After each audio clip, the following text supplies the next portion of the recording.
Bonjour les amis, je suis aujourd'hui au Sénat, hein, vous voyez, c'est assez magique comme endroit.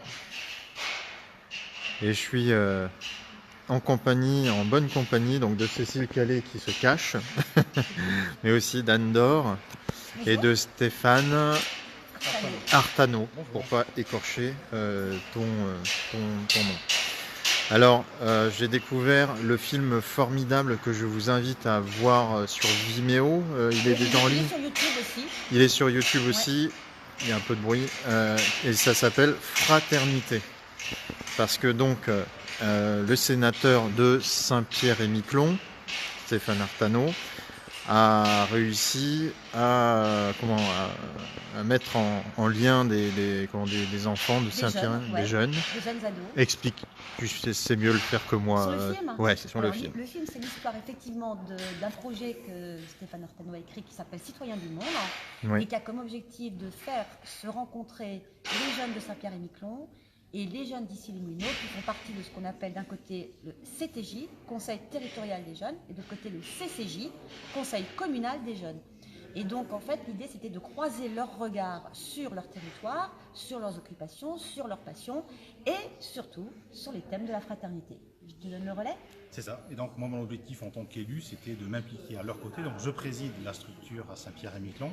Et j'ai donc décidé de passer mon temps entre Paris et Saint-Pierre-et-Miquelon. Et quand je suis à Saint-Pierre-et-Miquelon, de les encadrer, de mettre les mains avec eux dans les dossiers, de les construire, de les défendre, de les porter, de communiquer dessus et puis surtout de mettre des valeurs, donc des valeurs citoyennes, le troisième pilier de la devise républicaine, donc la fraternité dont on parle très peu finalement.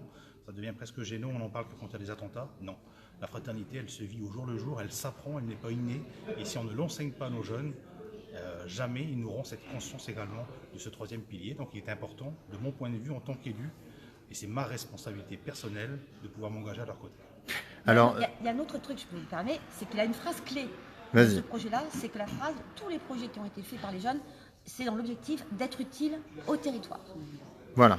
Et c'est quoi être utile aujourd'hui en étant élu? C'est pas faire plaisir aux gens, c'est faire les choses justes. Juste pour son territoire, juste pour son pays. Voilà. Et donc cette valeur-là, il faut la leur inculquer le plus tôt possible. Alors, quel a été leur accueil aux jeunes? Est-ce qu'ils étaient d'accord de prendre des responsabilités comme ça au début, ou est-ce qu'ils étaient impressionnés? Comment ça se passait? Ils étaient volontaires pour venir dans cette instance. Après, quand on leur a dit qu'on allait passer sur un système de valeurs, sur des choses beaucoup plus fondamentales que sont les valeurs de la République, c'est différent puisqu'ils ont un corpus avec l'éducation nationale ou les familles. Mais là, cette fois-ci, on leur disait, vous allez expérimenter au travers de projets.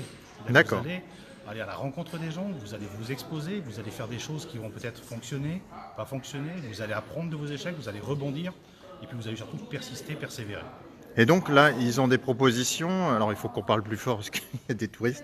Ils font des propositions au niveau donc des territoires, de l'écologie. Ils avaient choisi.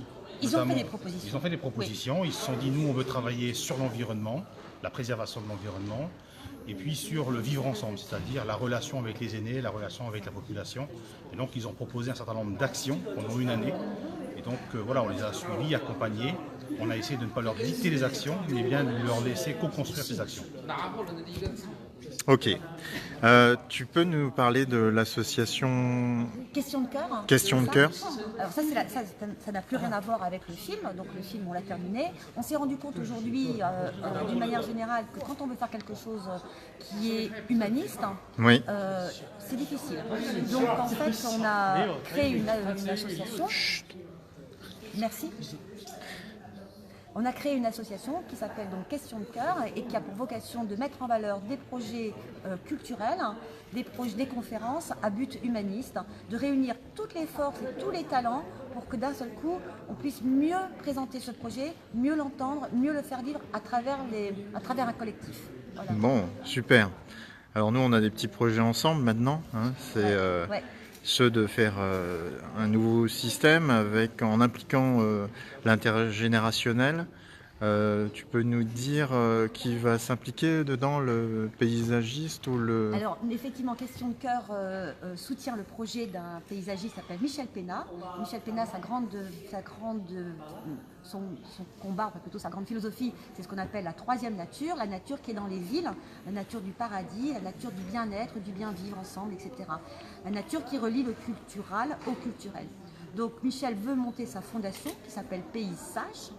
Donc Pays Sage, et on va l'aider donc à monter sa fondation, à trouver des fonds, et puis je pense qu'effectivement on va travailler ensemble avec lui, puisque vous ça vous intéresse aussi, vous avez voilà, on va échanger nos réseaux, on va agrandir tout ça de façon à ce que ça puisse vivre, parce que c'est une idée à laquelle on croit tous, hein, la force du paysage et le bien-être dans le paysage. Ok, de toute façon, moi je revendique que la capacité d'être ensemble et l'art, c'est le nouveau vecteur de la sécurité de demain. Oui, l'art, ça c'est vrai, nouveau secteur de Voilà. la sécurité. Ouais. Aujourd'hui, on a tendance à vouloir dépenser de plus en plus dans la sécurité, alors qu'on ferait mieux d'avoir tous un petit bonheur à perdre.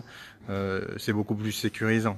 L'inverse, c'est les gens qui n'ont rien à perdre, on voit que c'est jamais trop bon et c'est difficile à gérer. Est-ce que tu as un message à faire passer au maire, Stéphane, puisque toi tu as expérimenté, hein, donc un peu comme l'ami Joe Spiegel, lui expérimente la démocratie participative, plus particulièrement avec les jeunes, l'expérience que tu as réalisée, qu'est-ce que tu auras envie de dire au maire par rapport à ça? Qu'avant d'être sénateur, j'ai été élu de terrain pendant 11 ans, donc je sais ce que c'est de gérer une collectivité exactement comme le font mes collègues des mairies.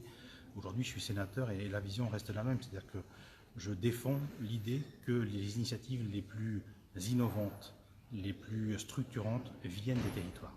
Je pense que ce sont les territoires en termes de proximité, parce qu'on peut s'affranchir de beaucoup de choses, et notamment sur la base des expérimentations, je pense que les communes, comme d'autres collectivités sur les territoires, peuvent être innovantes et être en pointe. Je pense que notre responsabilité en tant qu'élus, c'est aujourd'hui ne pas se substituer. On a souvent peur de dire que la démocratie participative va enlever le pouvoir aux élus, c'est pas vrai. L'élu aujourd'hui doit emmener la population, la tirer vers le haut sur des projets collectifs. Le vrai leader politique, c'est celui qui va pouvoir rassembler ses citoyens aujourd'hui sur des projets d'envergure collective de manière transversale, en s'affranchissant des codes où on dit c'est cette collectivité, c'est cette administration. Non, de manière horizontale, c'est l'aspect collaboratif et je pense que sur les territoires, nous avons la force et la capacité pour réaliser ces projets.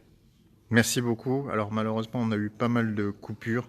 Apparemment, c'est ce que me disent les petits messages.